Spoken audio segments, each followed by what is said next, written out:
So we're here with one of our young stars, young rising stars, Taylor Dior, that played Kathy in the movie. How was your experience in this movie, Life for Life? It was really good. I got to hang out with Otter, Logan, Natalie, with the whole cast, and it was really fun to go with this big movie premiere. I'm sure. Is your mom? I know your mom is proud. Is she here with you today? Yep, she is right over there. So are you looking forward to doing any more new movies coming soon? Yes, I'm going. Well, one of the movies are going to be coming out, and it's called Purple Butterfly. And it's called Purple Butterfly. I wore all purple, and I got to actually draw. It was really fun. So how long have you known that you wanted to be a star? When did you decide you want to become an actress? When I was 2. 2? Yeah. Wow, so you got a lot of work in already. How old are you now? 7.5. 7.5. So she's been doing it she's a veteran. I know she looks like a young girl, but she's a veteran. The casting was really difficult because I had seen Taylor in the auditions. I loved her. Chandra loved her. The casting director loved her. And it was interesting because when we were casting, many times I would like somebody, but Chandra wouldn't like somebody. Or the casting director would be like, what are you guys, crazy? You like this person? And I'm saying, well, we got to go with this actor. Production value, they just got off this movie and they have a lot of buzz. It makes sense. And then we have another actor, actress that have come on, and they're great creatively, but financially would it make sense for the investor to jump on board? So it was really tricky. And then the role of Boyle was originally a Caucasian role, so all the actors that we're looking at were Caucasian, and our little Kathy, our possible Kathy, is black. How are we going to make this happen? But it came down really to the wire for the casting. And I had just finished watching Django Unchained, and I watched it like 2 or 3 times. And I remember seeing Otto in there. I'm like, hey, I think this guy's a New York local hire, you know? I think he's kind of cool. I get on the phone, I call Kimberly, our casting director in LA. I'm like, Kimberly, I know who we want. We got to go after Otto. And she's like, Ramphis, I was just telling you about him 2 days ago. And I misheard his name, so I didn't connect the two. And I said, you got to make this call. And within, I would say, an hour, we got the script over to his management. She read over the script, got it to Otto. Within the next day, he was interested. We had to make an offer. We made an offer. His team accepted it, and then we got him on board, and then we were able to get Taylor Dyer on board for Kathy. So that was cool. And then with Natalie Neff, Adam had just got off Bridge and Tunnel, our feature film, and he had the pleasure of working with her, and she was great, and she fit the part. So through the relationship Adam made with Natalie, he made an introduction, and then from there I dealt with her management, and her agency, and they loved working with Beast in the East from the last project, so they jumped onto this project. What's new for Beast of the East? We got a lot going on at Beast of the East Productions. In between we shoot music videos. We have a couple of videos that are in pre-production that we'll be shooting very shortly.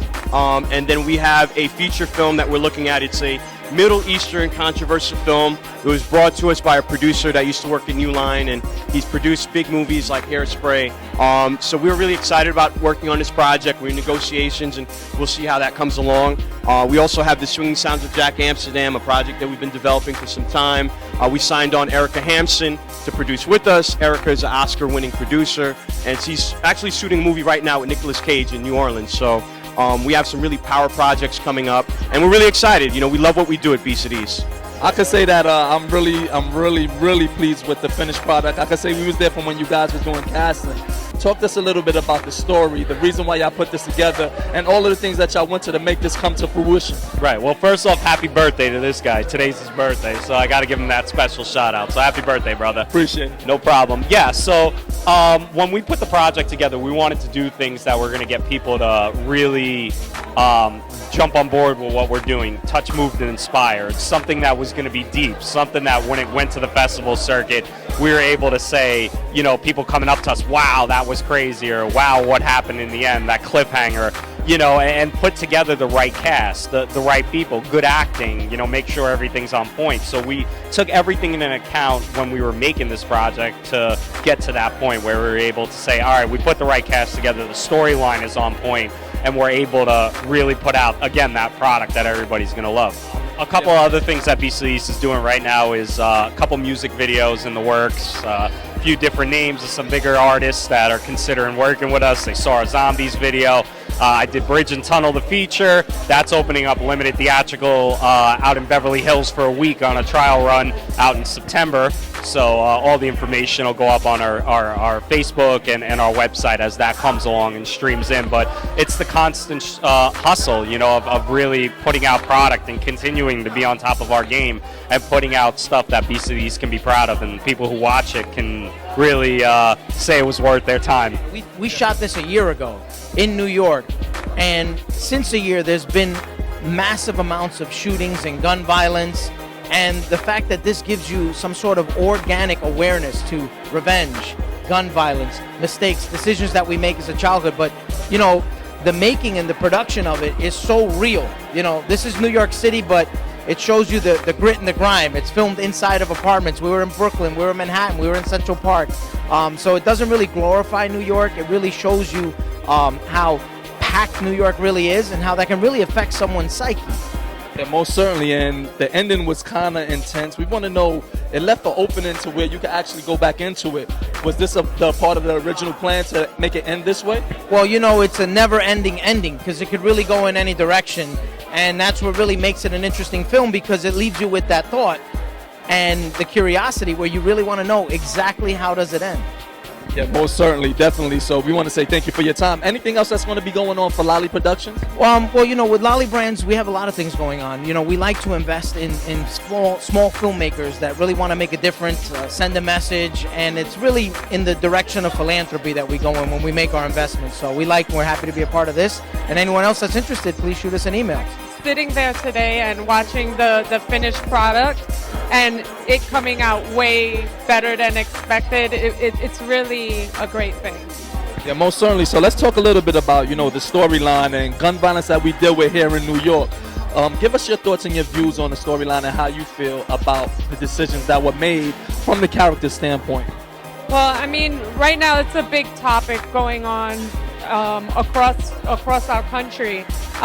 But what's bigger than the gun violence is also the fact of the matter is that it was between revenge and forgiveness. You see, a gun is just a tool, and what's inside is really the big part. So when we put this film together, we really wanted to touch all the different parts of what someone would be going through when they have a hardened, dark heart, and how they come to realize to come into the light. Anything else that's going to be going for yourself with Judy Sahagan? Well, you know me, I always have so much going on with the Subway series, but today it's about A Life for a Life. From what we understood, we have the awards ceremony on Thursday. So I think I'm not tooting my own horn here, but I really think we're going to win this one. So guys, we had to come to Mod 46 for the after party to actually catch up with one of the big actors of A Life for a Life, Ato Asando. We want to say thank you for sitting down with Vocab Magazine. You did a phenomenal job on Life for a Life. And, we know, some of your body of work. We know that you're going to be working on the new Martin Scorsese biopic, as well as you was on Django Unchained, some of the other things that you have worked on. But talk to us a little bit about this project in particular and your connection with the character. My connection with the character, basically, it's about gun violence, but it's not something that's on the nose about gun violence, because that's something that our country has been suffering for the last number of years, but particularly right now. I'm sure since our film has been shot, there's probably been at least 100 school shootings and all that kind of thing. And I think that A Life for a Life kind of symbolizes what are we actually doing. What are we actually doing about gun violence? But it's not something that we're doing like right on the nose. We're not doing something like with a moral of the story. We're trying to think about how people's lives are affected by violence. And so that's what I think that's what drew me to the story. Right, talk to us about that ending. Well, I think that's what is great about the film, because there is no conclusion, right? There is no answer to this, right? It's either no violence or there is going to be violence, right? And I think there's also a connection with the violence begets violence, right? So the violence that my character was involved in suddenly gets passed to the son who's looking for revenge. And now it's getting passed to the daughter, because what if the son kills me? Then the daughter's going to come after the son. Do you know what I mean? And so it's a cyclical thing, and I think that's what you're supposed to think about. violence never ends unless somebody says, let's end it.